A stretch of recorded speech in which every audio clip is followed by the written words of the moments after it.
L'obésité est un fléau des temps modernes.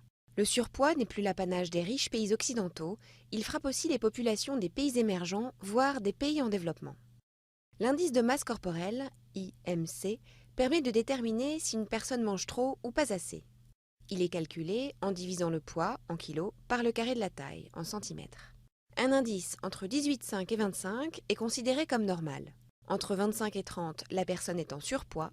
Au-delà de 30, l'individu est obèse.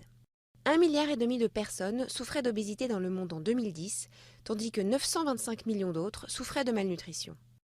Les grands pays développés, et surtout les États-Unis, comptent le plus grand nombre d'obèses, 34% de la population américaine est concernée.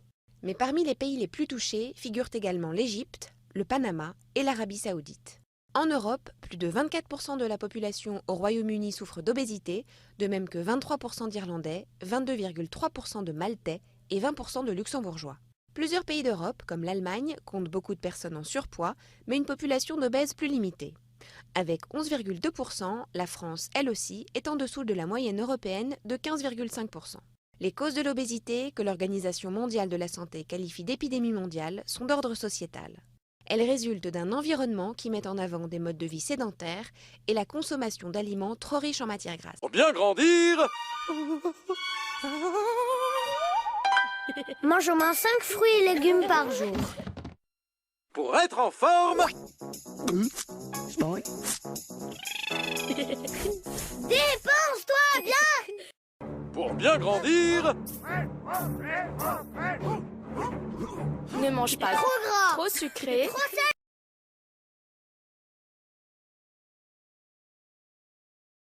Moi qui vis cette maladie depuis l'âge de 13 ans, je me suis dit il est temps d'en parler, il est temps d'avouer ce que c'est. C'était très difficile parce que bon, c'est vrai, c'était vraiment se mettre à nu. Je voulais vraiment crier au monde entier à quel point c'était une souffrance et que je sais qu'il y en a d'autres aussi. Et aujourd'hui, Isabelle, vous pesez combien? Je fais 32 kilos pour 1m65.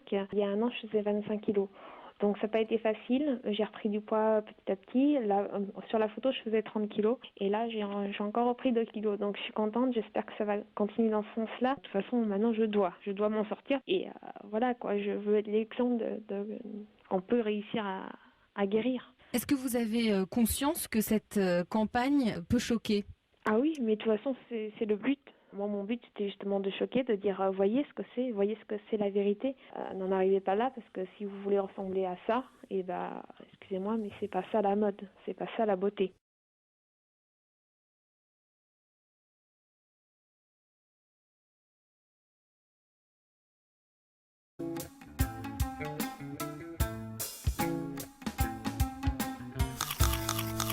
Sylvie Calvé, diététicienne à l'hôpital Lariboisière Fernand Vidal.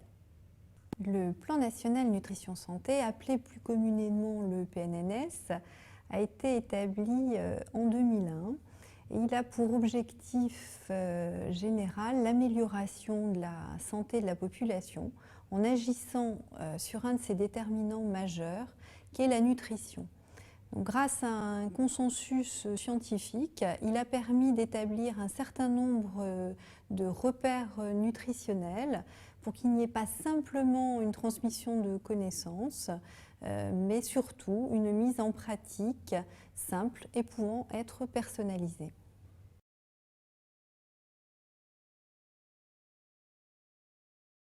Les différents groupes d'aliments à privilégier sont d'abord les fruits et les légumes, où il faut consommer plus de 5 fruits et légumes par jour, c'est-à-dire 400 à 800 grammes de légumes et fruits par jour, pour leur intérêt vitaminique, minéral, grâce aussi à leurs fibres, à leur teneur en eau. Par contre, il est essentiel de limiter sa consommation de sucre et de produits sucrés, de sel et de matières grasses, et essentiellement les matières grasses saturées.